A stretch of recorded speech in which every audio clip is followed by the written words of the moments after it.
Good morning mga agaw! Welcome to Albores Farm and Shrine. Bit-bit gihapon ako, dili ko ka move on pa kayos kung kalipay nga nabutang ta sa Agriculture Magazine. Written by Henry Tasio, the award-winning journalist. Unya, cover story. Anyway, Albores Farm and Shrine. Anong ginganlan ako siya Albores Farm and Shrine?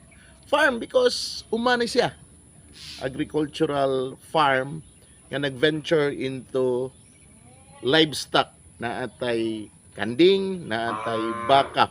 Tingog siya pagkadungog sa pulong nga baka. Unya na-integrate diha ato ang vermiculture og pagpananom og dragon fruit, mga forages og uban pa. Shrine, a holy place nga makapamalandong ang tag-iya og ang iyang pamilya, ako ang akong pamilya og sa mga muanhi dinhi. Naa dinhi ang replika sa shrine ni Senyor Santo Niño nga sagaran makita nato kung adto tag Cebu ug uban nga mga lugar nga devotee ni Senyor Santo Niño.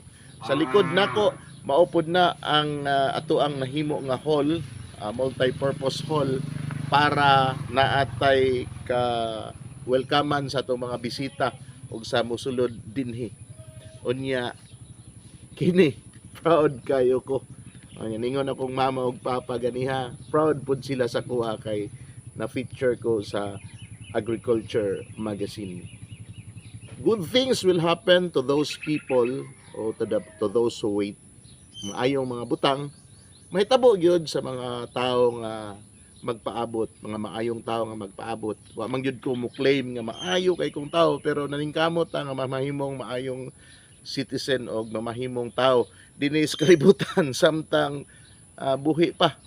Daghantag mga gitanom dinhi sa Albores Farm and Shrine located at Purok Pakikisama B, Rizal Bansalan, Davao del Sur, kay gusto natong ibalik ang kanindot sa kinayahan diri sa ato ang farm na atay baligya nga wati nga African nightcrawler para maoy himuon nga kaabag sa composting, dili machine kung dili mga wati nga maoy mo kaon sa mga nalata nga mga basura, nalata nga mga sagbot, unya himuon pod siya nga organic fertilizer na apod tay kanding ug baka kay ang ilahang hugaw ipakaon nato sa wati og kaming ang ato ang milk, ang ato ang gatas para makahatag ta og tabang para sa feeding program